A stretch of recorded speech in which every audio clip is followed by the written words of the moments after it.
expert? We do not have a body language expert in the room, but we all try our best. But you know, we can talk a little bit about that, but we don't have somebody who's specifically expert, Judge. President Obama showed again tonight why he obviously has the better ideas, but he's not a good debater. And he really never has been a good debater. He missed so many opportunities. I think his challenge today was to not let Mitt Romney come in and do what he's done pretty much the whole campaign, which is spout half-truths, lies, and unchallenged. And he just sort of let him do that over and over and over again. The one that kept jumping out at me was Romney kept praising Simpson Bowles and how Obama should have adopted Simpson Bowles. Why didn't Obama say at that point, Paul Ryan voted against Simpson Bowles? I mean, so many times like that, he could have just said, you said in your speech to your donors, you were going to abolish the Department of Education. I mean, why didn't he bring up things like that? I mean, he just sort of let things like that slip by too. Okay, so a lot of debating points left on the table, and I would argue actually a few debating points left on the table on the other side of the room as well. I think the problem is that every time I hear something speaking to Romney, I could memorize everything that he's going to say. He says, I have 5 sources of jobs, right? And he mentions energy and this and that.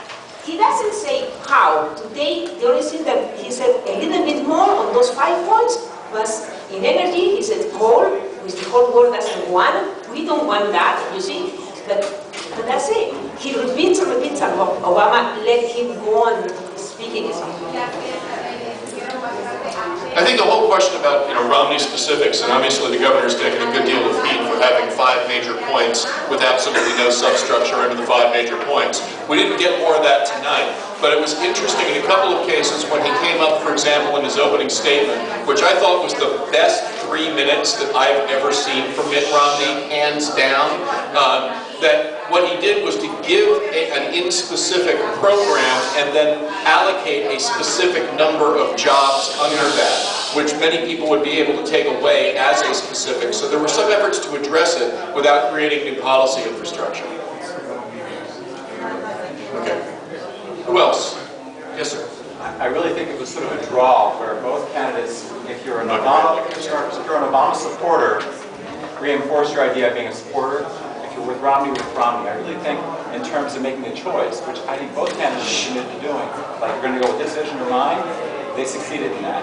And I don't think that those 4 or 5% swing voters that are so desperate to get their hands on will be swayed either way by this. I truly call it a draw, but I do think they delineated, here's a blue vision, here's a red vision, which one do you sign on?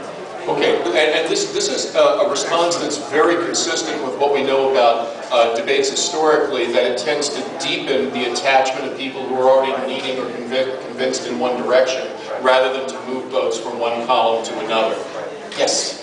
I mean, strategically, part of the president's strategy could be just simply to functionally hold serve, right? That you don't need a clear crushing victory if you're the incumbent, if there is a small margin of people who are moving in terms of the undecided vote. So the strategy becomes not to land a specific winner at that point, but to basically maintain the idea of legitimacy at that point. I also think that there's some issues of how Obama would play as a more aggressive debate candidate in the opposite side spin, that he can't land some of those factual attacks simply because of the way that rhetoric is played in the more conservative news agency. So he has to hold that sort of middle line at that point. I think he was strategic by granting those concessions to Romney and saying that this is where we agree, so that, number one, those same pundits can't get back tomorrow morning and say, no, you're wrong, and number two, it takes away a rhetorical advantage of Romney correcting him within the debates himself.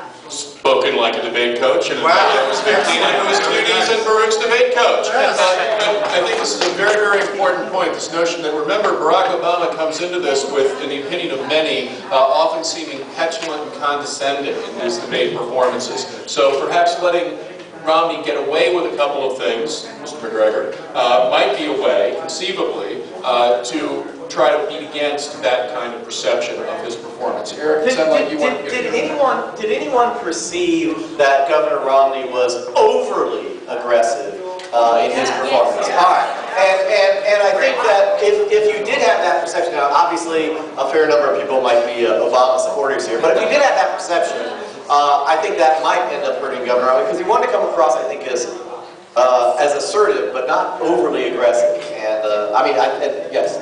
Perceive that? Yes, I did. The only thing that I personally felt was that Governor Romney was trying to, in a way, make up for the many pitfalls they had in the recent weeks with the sudden remarks they had on his fundraising events. So he appeared to be desperate and tried to tackle an array of topics when the topic that was asked to both of the nominees didn't really specify.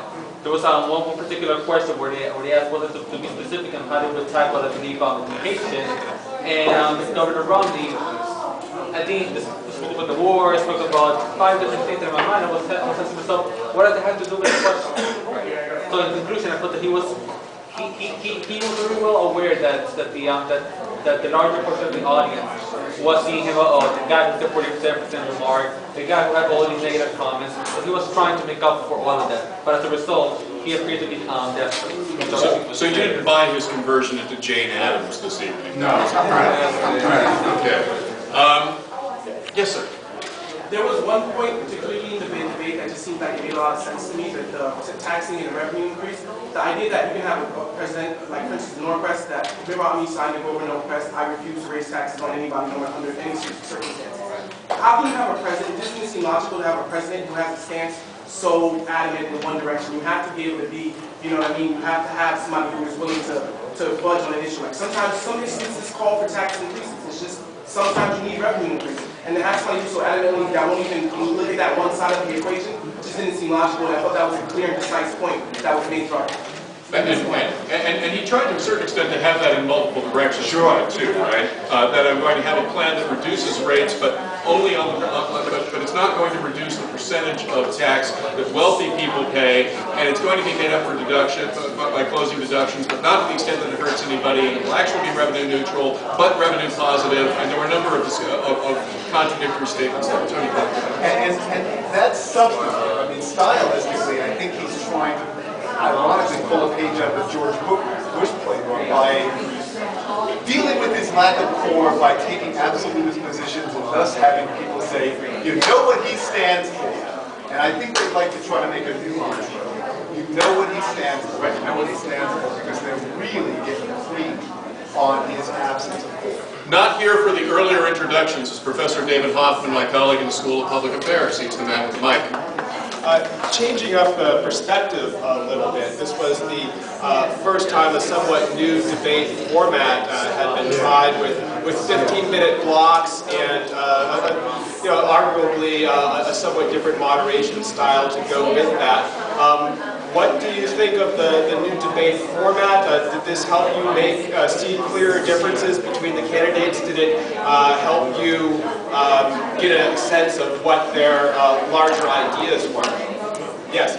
I was bored for 15 minutes. I felt their speeches were well rehearsed and they knew the questions, they knew how to answer them. Everyone was right and wrong. They particularly kept shooting it out. You know, his 8 hours a day certainly worked, but I was bored. It wasn't anything different. It wasn't organic.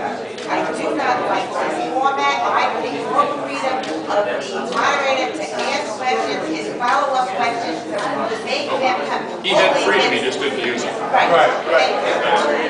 So you think that, in fact, the longer format just gave the candidates more opportunity to deliver set pieces? Yes. And to be repetitive. And yes, nothing different. I'm going to make another suggestion in a moment. But, yeah, I actually thought that conceptually it worked well. It was more than most debates. It seemed like an exchange between two candidates without the moderator sort of strictly saying, okay, now we're moving to topic B and topic C. Having said that, as it went on, I think Jim Ware failed to really manage it at all. And he failed. And I think there was this one moment where Obama turned to the camera, Jim's trying to stop him, and he turns to the camera and he goes, I'm just going to say something to the American people now.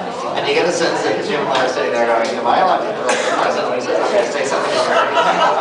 And he just couldn't get himself to do it. And as I thought it declined. I think that Romney used the kind of casual format very effectively. I agree with somebody said not just as over. Could the format work with a different moderation style? I think there needs to be a point where you let it go for a while.